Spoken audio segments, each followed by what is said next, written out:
Hi friends, முதல்ல sorry கேட்டுக்கிறேன். சரியாக யூடி போட முடியல. மழை பெஞ்சதில் லேக் வியூ ஏரியா மாதிரி ஆயிடுச்சு எங்கள் வீடு. So very sorry. இனி கண்டினியூவாக போட முயற்சி பண்ணுறேன். அத்தியாயம் 27.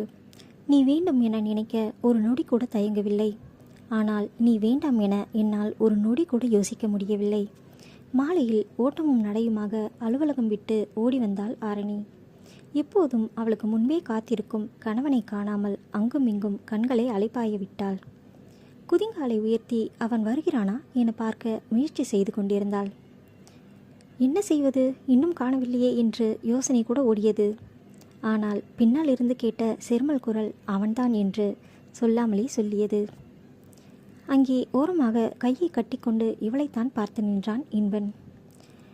அவனை கண்டதும் அவள் அறியாமல் பூவாக முகம் மலர வண்டியில் அமர்ந்து அதை உதைத்து கிளப்பினான். வேகமாக ஓடி வந்து அமர்ந்து கொண்டவள், சொல்லுங்க என்னாச்சு என ஆர்வமாக கேட்டாள். அதான் மெசேஜ் போட்டேனே, அப்புறம் என்ன சொல்ல என்றான். அப்போது உண்மையாகவே சக்ஸஸா என்றாள். அப்படி சொல்ல முடியாது, ஆனால் எல்லாமே வித்து போச்சு என்றான் அமைதியாக. அதை கூட எப்படி உங்களால் இவ்வளவு சாதாரணமாக சொல்ல முடியுது? கோபம் வந்தது அவளுக்கு.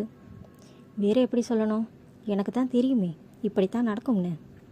ஓ, அப்போ தெரிஞ்சவர் ஏன் முதல்லையே செய்யலை? தோணலை என தோலை குலுக்கினான். இது என்ன பதிலோ?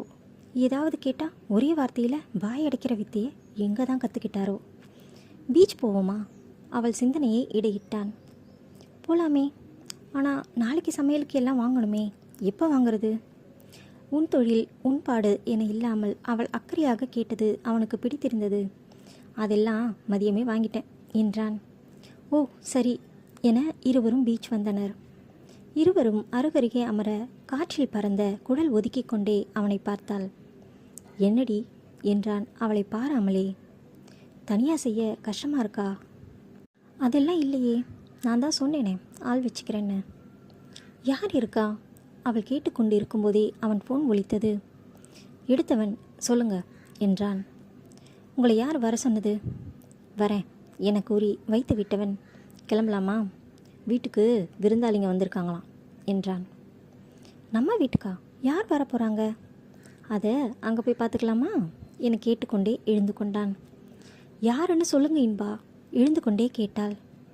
எதுவும் பேசாமல் அவள் கைப்பிடித்து அழைத்து வந்தான். இருவரும் வீடு வந்து சேரும்போது வாசலிலேயே ராதிகாவும் செந்திலும் காத்திருந்தனர்.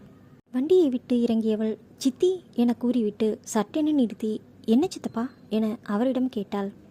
ஒன்றும் இல்லைம்மா, சும்மா தான் உன்னை பார்க்க வந்தோம் என்றார் அவர். ராதிகா அவளையே பார்க்க அவள் பார்வையை தவிர்த்தவள் கணவன் என்ன சொல்லுவானோ என அவன் முகம் பார்க்க அவனோ எதுவுமே பேசாமல் வீட்டை திறந்து உள்ளே சென்றான். வாங்க சித்தப்பா பொதுவாக கூறிவிட்டு உள்ளே சென்றாள் அவளும். செந்தில் வீட்டுக்குள் நுழைய ராதிகா வாசலிலேயே நின்றிருந்தாள். செந்தில் உள்ளே சென்றதும் அமர சொன்னவள் ராதிகா வெளியே நிற்கவும் இன்பா என குரல் கொடுத்தாள். உள்ளிருந்து எட்டி பார்த்தவனிடம், கொஞ்சம் வெத்தலைப்பாக்கு வாங்கிட்டு வரீங்களா?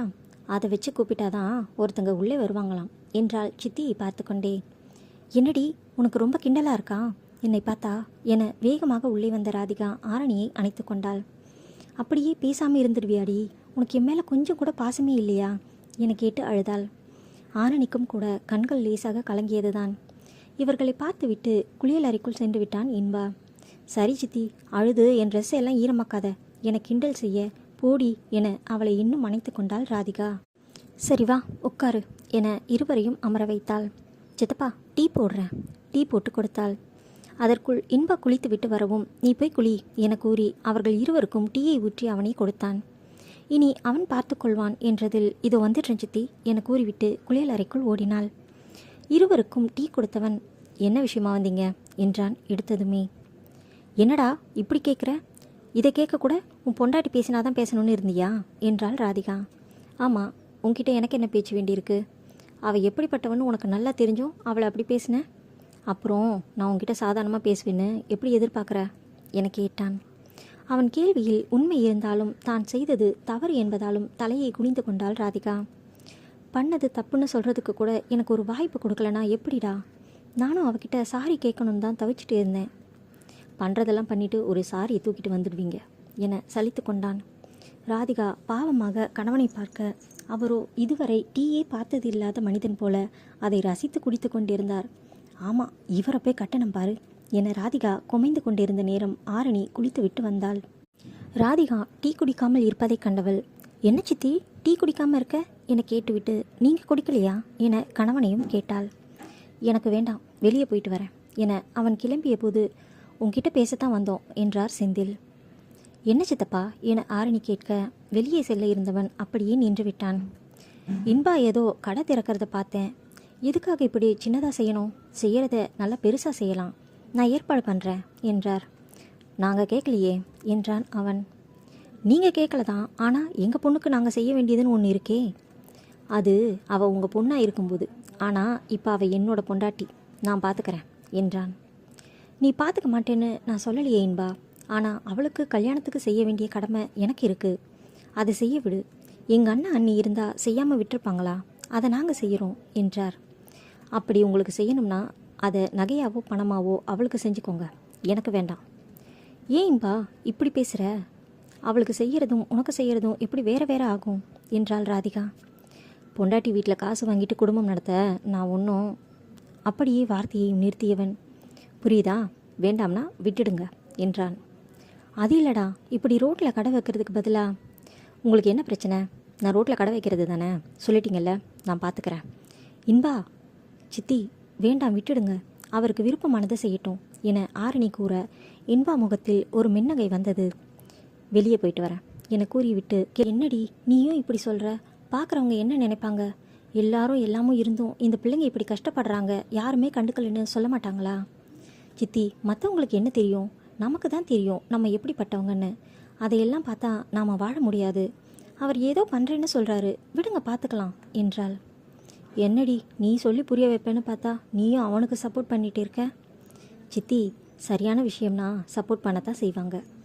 அப்போது உன் புருஷன் பண்ணுறதெல்லாம் சரின்னு சொல்கிற, நல்லா தேறிட்டடி.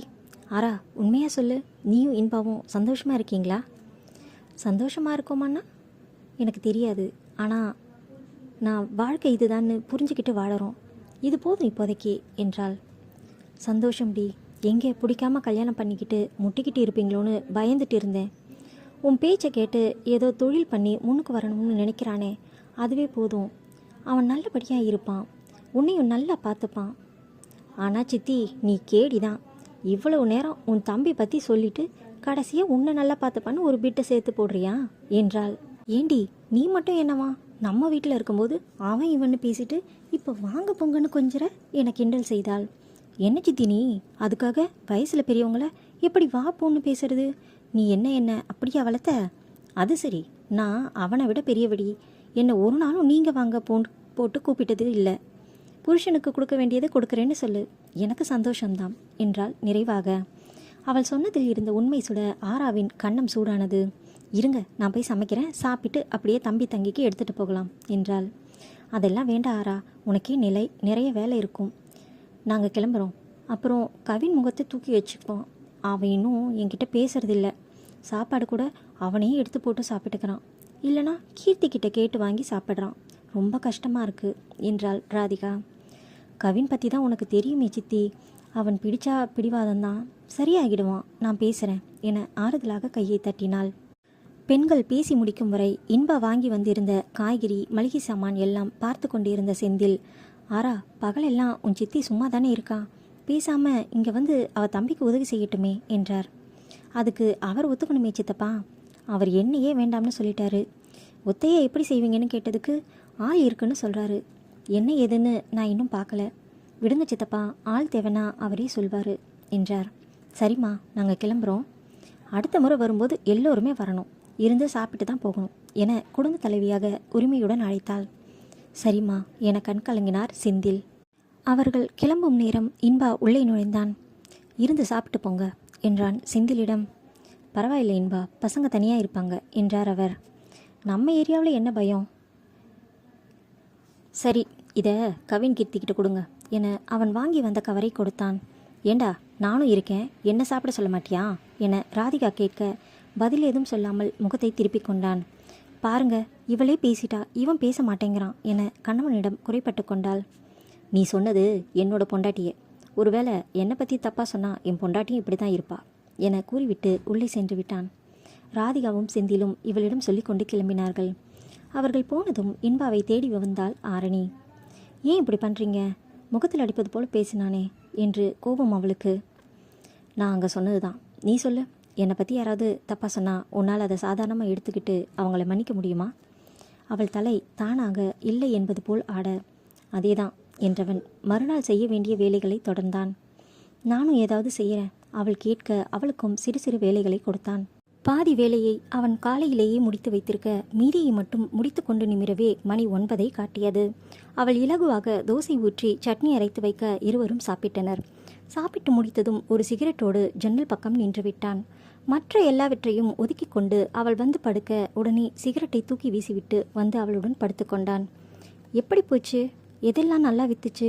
அவள் ஆர்வமாக கேட்க நினைக்க அவனிடம் இருந்து வந்த சீரான சுவாசம் அவன் உறங்கிவிட்டான் என்பதை கூறியது. இவ்வளவு சீக்கிரம் எப்படி தூங்கினாரு? அவன் முகம் பார்க்க பழக்கமில்லா வேலையை செய்ததால் ஏற்பட்ட களைப்பு அப்பட்டமாக தெரிந்தது. மெல்ல விரல்களால் அவன் கேசம் கோதி கொடுக்க இன்னும் இறுக்கமாக அவளை அணைத்தபடி உறங்கி போனான். அத்தியாயம் 28.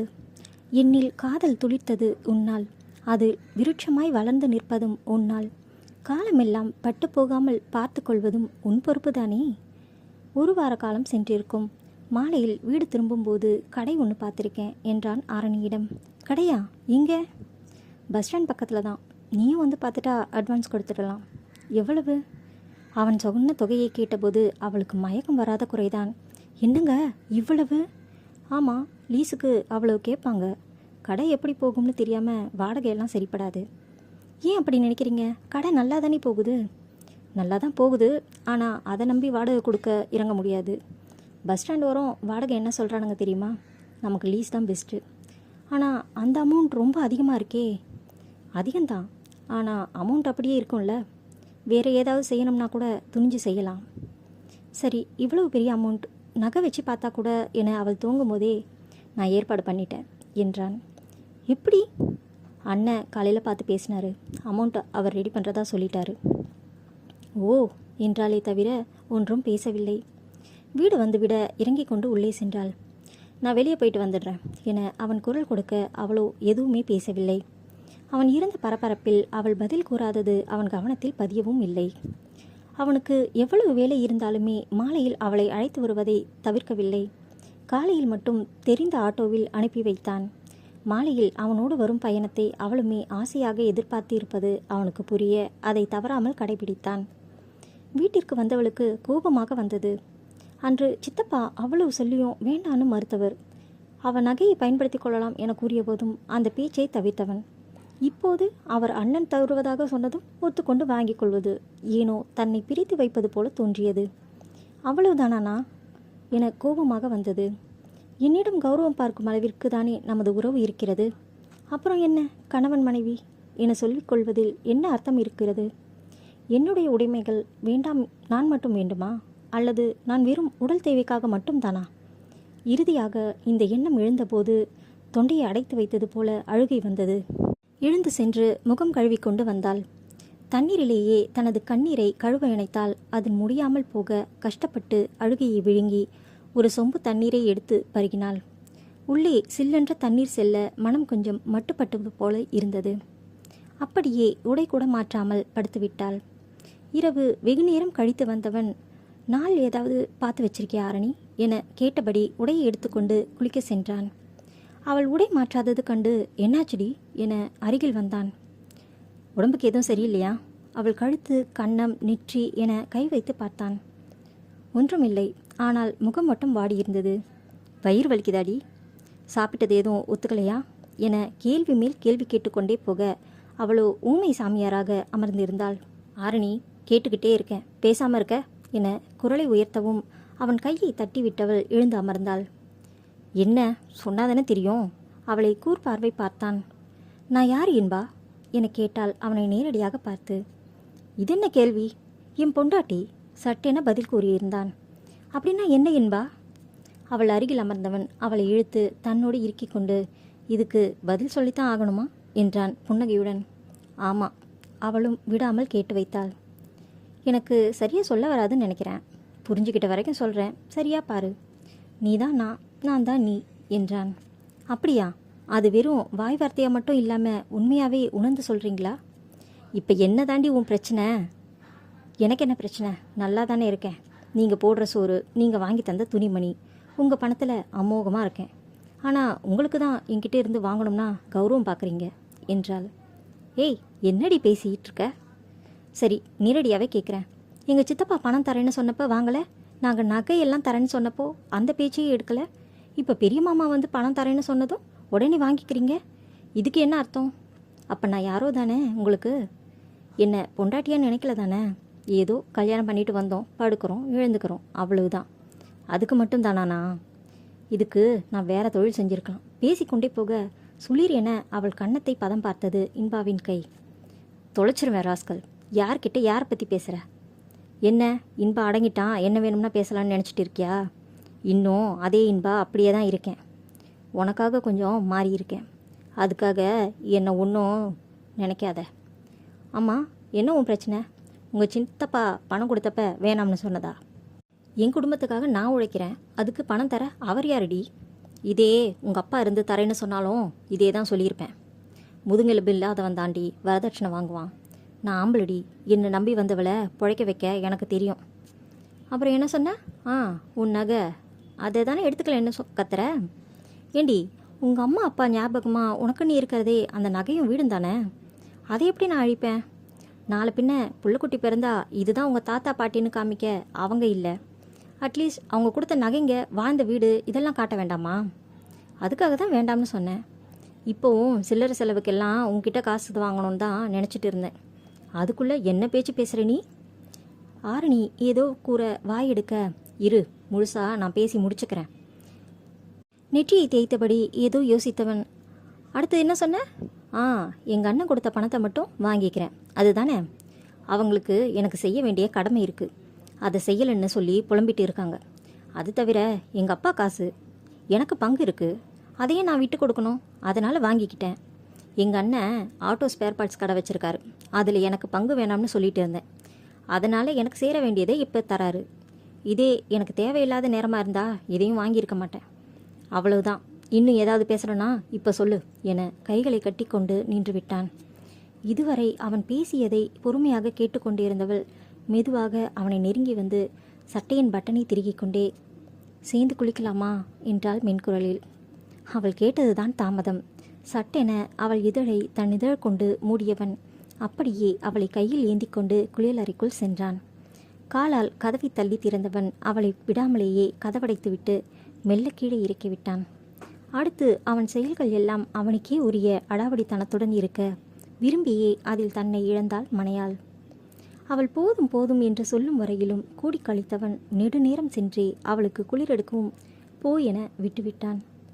வெளியே வந்து உடை மாற்றிக் கொண்டிருந்தவளின் பின்னிருந்து அடைந்தவன், இப்படி ஒரு சான்ஸ் கிடைக்கும்னா எவ்வளவு சண்டை வேணும்னா போடலாமே என காதோரம் ரகசியம் பேசினான்.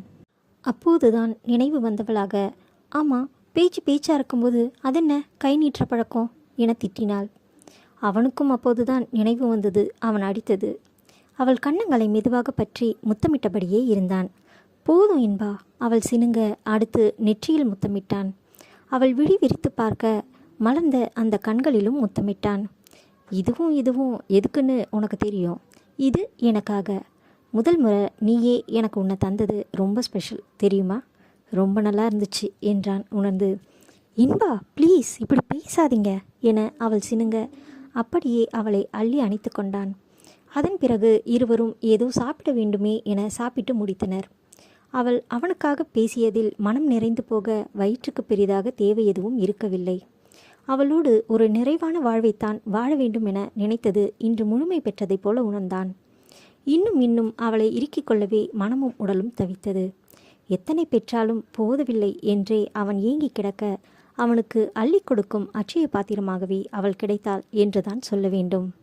அவள் காதோரம் மீசை முடிகளை உரசவிட்டவன் லேசாக இதழ் கொண்டு காதை கடிக்க, சும்மா இருங்க மாமா என முனகிக் கொண்டே அவள் உறங்கிப் போனாள். தூக்கத்தில் மட்டும் மாமாவா என சிரித்தபடியே அவனும் உறங்கிப் போனான். அத்தியாயம் 29. நீயாக என்னை மாற்றிவிட்டாய். அப்போதும் என்னை எடுத்துக்கொண்டு திரும்ப கொடுக்கும் எண்ணம் இல்லாமல் இருக்கிறாய். இப்போதும் என்னையே தேடிக்கொண்டு இருக்கிறேன் உன்னில். அன்று புனிதா மாரியின் கல்யாணம். ஆரணி விடுப்பு சொல்லிவிட்டு வந்திருந்தாள். காலையில் கடையில் வேலை இருப்பதால் தான் வர தாமதமாகும் என அவளை முன்னே போக சொல்லியிருந்தான் இன்பா.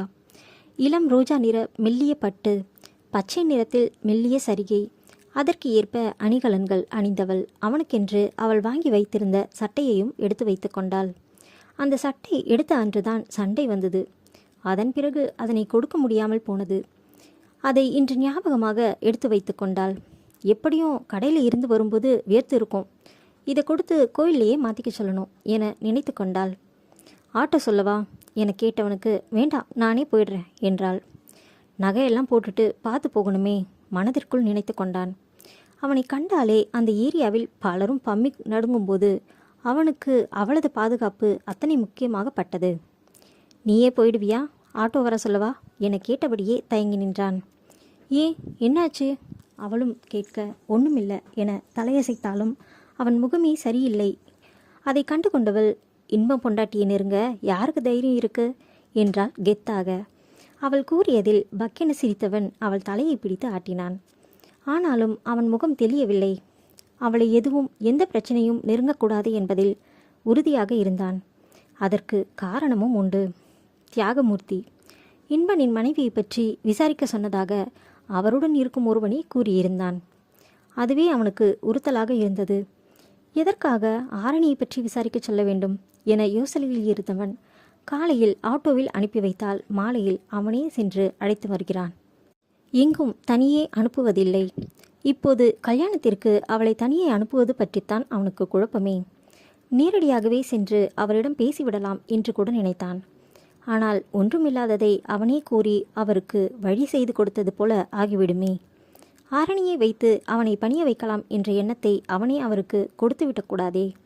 அதற்கு பயந்துதான் அவன் வந்து பேசுகிறான் என நினைத்து கொண்டால் அரசியல்வாதியும் நல்ல பாம்பும் ஒன்று. அவனை சீண்டாதவனை நமக்கு பிரச்சனை இல்லை. ஆனால் ஒரு முறை சீண்டிவிட்டால் அதன் பிறகு வரும் பிரச்சனைகள் பெரிதாக இருக்கும். அவன் ஒன்றும் பிரச்சனைகளைக் கண்டு பயந்து நடுங்குபவன் இல்லை. ஆனால் வரும் பிரச்சனை அவனுக்கென்றால் பரவாயில்லை. அவளுக்கென்றால் அவனால் அதை தாங்கிக் கொள்ள முடியுமா? முடியவே முடியாது. அதற்காகவே அவளை தனியாக விட கொஞ்சம் தயக்கமாக இருந்தது. அவன் நீண்ட நேர யோசனையை கலைத்தாள் ஆரணி. நான் வேணும்னா சித்தப்பாவை வர சொல்லவா என கேட்க வேண்டாம் என தலையசைத்தவன் வா என அவனை அழைத்து கொண்டு கிளம்பினான். உங்களுக்கு வேலை இருக்குல்ல அவள் தயக்கமாக கேட்க உன்னை விட அது முக்கியம் இல்லை என்றான் தயக்கமின்றி. அவனை கண்ணாடி வழியாக பார்த்து கொண்டே வந்தவள் அவன் பதிலில் இன்னும் இறுக்கி அணைத்து கொண்டாள். முகத்தை அவன் முதுகோடு உரசி அழுத்தமாக பதித்து கொண்டாள். இப்போ கல்யாணத்துக்கு போகணுமா சந்தேகமாக கேட்டான். பின்ன இவ்வளோ மெனக்கெட்டு அங்கே போகாம சட்டென முகத்தை நிமித்தி கேட்டாள். இல்லை நீ இருக்கிற மூடுக்கு அப்படியே வீட்டுக்கு திரும்பினா நல்லா கவனிப்பியே, அதான் கேட்டேன். போகணுமா என்றான் மீண்டும். சற்று அசைந்து அவன் முகத்தை பார்க்க அதில் குறும்பு கொப்பளித்து கிடந்தது. போங்க என கோபமாக சொல்வது போல சொன்னாலும் அவளுக்குமே அவன் பேச்சில் முகம் சிவந்துதான் போனது. அவளை கண்ணாடி வழியாக பார்த்தவன் அப்போ திருப்பிட வேண்டியதுதான் என சீரியஸாக கூறினான். அச்சோ இன்பா வேண்டாம் போங்க என அவள் சினுங்க. ஐயோ என் பொண்டாட்டி சினுங்கும் போது இன்னும் ஆசை அள்ளுதே என அவன் வர்ணிக்க முகத்தை அவன் முதுகிலேயே மறைத்து கொண்டான். ஆரணி நேராக புனிதா வீட்டிற்கே வந்திருந்தாள். அங்கிருந்து கோயிலுக்கு செல்ல வேண்டும். வாமா புனிதா அம்மா வரவேற்க உள்ளிருந்து ஓடி வந்த புனிதா ஆரா வா இன்பா உள்ள வா என வரவேற்றாள். இல்லை எனக்கு கொஞ்சம் வேலை இருக்கு, அவ இருப்பா என்றான்.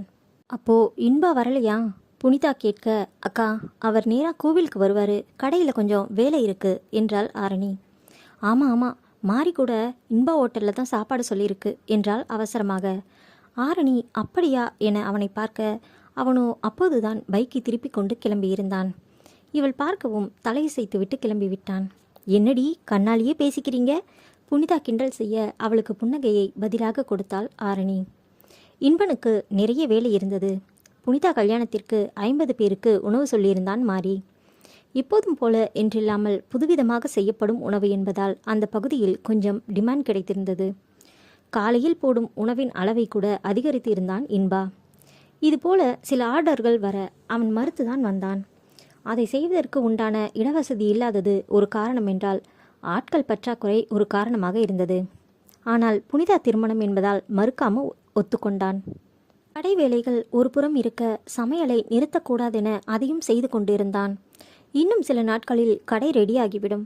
அதன் பிறகு அங்கே இன்னும் சிலரை வேலைக்கு அமைத்து கொண்டு வெளி ஆர்டர்களை எடுத்துக்கொள்ளலாம் என முடிவு செய்திருந்தான். சற்று நேரத்திற்கெல்லாம் அங்கே ராதிகா வரவும் ஆரணியுடன் சூப்பர் மார்க்கெட்டில் வேலை செய்தவர்களும் வந்து சேர்ந்து கொள்ள அந்த இடமே களை கட்டியது. தோழிகளின் கிண்டல் கேலி என புனிதா சந்தோஷமாகவே இருந்தாள். அனைவரும் கிளம்பி கோவிலுக்கு சென்றுவிட மாரியும் தனது குடும்பத்துடன் வந்துவிட முகூர்த்த நேரத்திற்கு இன்பாவை அழைத்தாள். நான் வர கொஞ்சம் நேரம் ஆகுண்டி, நீ அங்கே பாரு, டிஃபன் ரெடியானதும் நான் எடுத்துகிட்டு வரேன் என்றான். என்னங்க நீங்கள் வராமல் நான் மட்டும் எப்படி? அவள் சினுங்க. இங்கே பாருடி, சும்மா சினிங்கிட்டே இருந்த நைட்டுக்கு ரொம்ப படுவ என கோபமாக கூற நினைத்து குழைவாக கூறி முடித்தான்.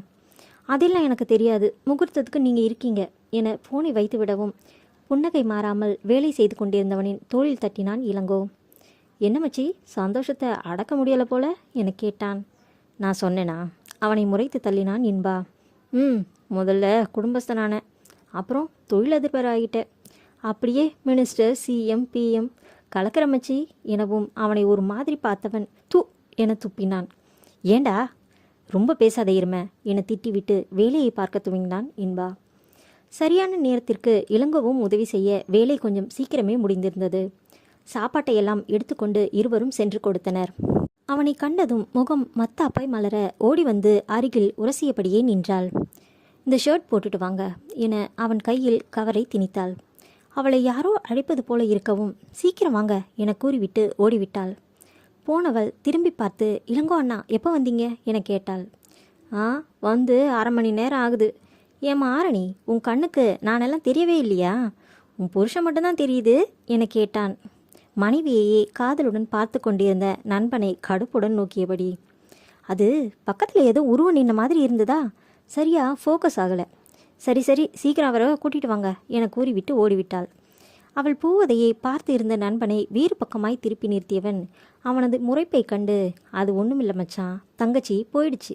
அது போனதுக்கே பார்த்துட்டு இருந்த, இன்றைக்கி கல்யாணத்துக்கு போக மாட்டோம், பிள்ளைக்கு பேர் வைக்கிற விசேஷத்துக்கு தான் போவோம். சட்டையை மாற்றிட்டு வரியா என கேட்க அவனும் இளங்கோவை முறைத்தபடியே சென்றான். கோவிலில் இருந்த குழாயில் முகம் கழுவி துடைத்து அவள் கொடுத்த உடையை மாற்றிக்கொண்டவன் நண்பனுடன் தாலி கட்டுமிடம் சென்றான். இவனை கண்டதும் முகமலர நின்றவளை கண்டவன் மனமும் மலர்ந்தது. இருவரது நெகிழ்வையும் கண்ட ராதிகாவிற்கு கொஞ்சம் நெஞ்சம் இருந்த கவலையும் மறந்தே போனது. ஏமச்சி, விட்டா சிஸ்டர் இப்போவே ஓடி வந்து கட்டி பிடிச்சிருவாங்க போல, அவ்வளவு லவ்வு என்றான் இளங்கோ. டேய் இன்பா முறைக்க, என்ன முறைச்சி என்ன பண்ண போற? அப்போவே பார்த்தேன், பக்கத்தில் நான் நின்னேன்னு தான் ஆரணி தயங்குச்சு, இல்லைனா அது வந்த ஸ்பீடுக்கு நிச்சயம் என கூற இப்போது நன்றாகவே நண்பனை முறைத்தான். இவன் என்ன எது சொன்னாலும் முறைக்கிறான், 2 பேரும் லவ் பண்ணுவாங்களாம், ஆனால் அதை சொல்லிக்க மாட்டாங்களாம் என முனகி கொண்டிருந்தான் இளங்கோ. அவனுக்குமே அது தெரிந்துதான் இருந்தது. ஏனோ இப்போதெல்லாம் அவள் கண்கள் அவனையே பார்ப்பதும் அதில் மலைமலையாய் காதல் குவிந்து கிடப்பதும் அவனை திக்குமுக்காட வைக்கிறது. திருமணத்திற்கு முன் அவன் இதையெல்லாம் எதிர்பார்க்கவில்லை. ஆரணி அவளை கல்யாணம் செய்ய கேட்பாள் என்றே அவன் நினைத்து இருக்கவில்லை. ஆனால் அவளே திடீரென கல்யாணம் செய்து கொள்ள கேட்டதும் எதையோ யோசிக்கும் நிலையில் அவன் இல்லையே உடனே ஒத்துக்கொண்டான். எப்படியும் அவளுக்கு பிடிக்காத திருமணம், அத்தனை சுலபமாக அவள் அவனுடனான வாழ்வை ஏற்க மாட்டாள் என நினைத்திருக்க அவளோ இயல்பாக அவனை ஏற்றுக்கொண்டாள். முதலில் கொஞ்சம் முரண்டு பிடிப்பாள் என அவளை சீண்டி பார்த்தவன் அவனுக்கான அவளின் அன்பில் மெய் மறந்தான். எத்தனையோ பேர் சொல்லி விடாத அடாவடித்தனத்தை அவளின் முகம் திருப்பலுக்காக விட்டு இருந்தான். அந்த அளவு அவளை பிடித்திருக்கிறதா என கேட்க அளவில்லாமல் என கூறும் அளவிற்கு பிடித்திருந்தது. அதுதானே அவன் பிரச்சனையே. அவனுக்கு அவளை பிடிக்கும், இன்று நேற்றல்ல, எப்போதுமே பிடிக்கும். ஆனால் முதலில் எல்லாம் சிறுபிள்ளைத்தனமாக அவளை நோக்கடித்து கொண்டிருந்தான். அதுவுமே அவள் மீது இருந்த அதீத அக்கறைதான். தான் அவளை நோக்கடித்தால் மற்றவர்கள் தங்கமாய் தாங்குவார்கள் என்றுதான் அப்படி செய்தான். அதுபோலத்தான் நடந்தது. அவன் குடும்பமே அவளை தாங்கியது. அவனை விட அவள் மீது அக்கறை காட்டினார்கள். அதுதானே அவனுக்கும் வேண்டும் என நினைத்து கொண்டான். ஆனால் அதற்கு நேர்மாறாக அவள் அவனை வெறுத்தாள். அவனுக்கு அவளையும் அவள் தம்பியையும் பிடிக்காது என முடிவு செய்து கொண்டாள். ஆங்காங்கே நின்று அவளை சைட் அடித்தவனை கூட தன்னை கண்டாலே முறைக்கிறான், வெறுக்கிறான் என நினைத்து கொண்டாள். வயதும் பக்குவமும் வர வர அவனிடம் இருந்து ஒதுங்கிக் கொண்டாள். அவளின் ஒதுக்கம் அவனுக்கு சுவாரஸ்யமாக இருக்க வேண்டுமென்றே அவளை சீண்டிக் கொண்டே இருந்தான். அது அவனுக்கு பிடித்திருந்தது. ஆனால் அவன் அடிமனதை கேட்டால் அவள் மட்டுமே அங்கே ஆட்சி செய்து கொண்டிருந்தாள், அவனின் இதய ராணியாக. திருமணம் முடிந்த கையோடு வீடு வந்து சேர்ந்தனர் இருவரும். இன்று ஓய்வெடுத்துக்கொண்டு நாளை வேலைகளை துவங்கலாம் என முடிவு செய்திருக்க, காலையில் எழுந்தது அசதியாக இருந்தது. வீட்டினுள் வந்ததும் உடை மாற்ற வேண்டும் என வந்தாள் ஆரணி. என்னதான் பட்டுப்புடவைனாலும் நைட்டி மாதிரி வருமா? அவள் வேக வேகமாக புடவையை களைய முயல அவள் கரம் பற்றி தடுத்தான் இன்பா. இன்பா விடுங்க அவள் கூற, மாமான்னு சொல்லு, விடுறேன் என்றான். என்னதான் உறவு முறையில் அவன் மாமன் என்றாலும் அப்படி அழைத்து பழகியிராதவளுக்கு இப்போது கூப்பிட வெட்கமாக இருந்தது. அன்று கூட கிண்டல் செய்வதற்காக அழைத்தாலே அன்றி உண்மையில் அப்படி கூப்பிட தவித்து போனாள். சொல்லுடி என்றான் அவன் கிறக்கமாக. அதெல்லாம் முடியாது போங்க அவள் கூற, பாதி களையப்பட்ட அவள் புடவையை கையோடு பற்றி கொண்டு அவிழ்க்க விடாமல் சதி செய்தான். என்ன இது? அவள் சலித்து கொள்ள மொத்தமாய் புடவையோடு அவளையும் அள்ளிக்கொண்டு குளியலறை சென்றான். ஐயோ பட்டு புடவை வாஷ் பண்ணக்கூடாது என அவள் பதற, அப்படியா? அப்போ கூப்பிடு, இல்லைனா அப்படியே அன்னைக்கு மாதிரி ஒன்றா இதே புடவையோட குளிப்போம். வார்த்தைகளை இழுத்து இழுத்து கூறினான். ப்ளீஸ் ப்ளீஸ் என கண்கள் சுருக்கி கெஞ்ச அவனோ அவளை கண்டு கொள்ளாமல் தன் பிடியிலேயே நின்றான். அதெல்லாம் முடியாது அவன் மறுக்க, கைகளில் ஏந்தி இருந்தவனின் நெஞ்சோடு நெருங்கி காதருகே உதடுகள் உரச உஷ்ண காற்றை அதனுள் செலுத்தியவள், யோ மாமா விடியா என கத்தினாள். இப்படி கத்துவாள் என தெரியாதவன் பதறி அவளை இறக்கிவிட அவனுக்கு ஒழுங்கு காட்டிவிட்டு ஓடிவிட்டாள். அவனை தொடர்ந்து அவனது நகைப்புலியும் அவளை தொடர்ந்தது.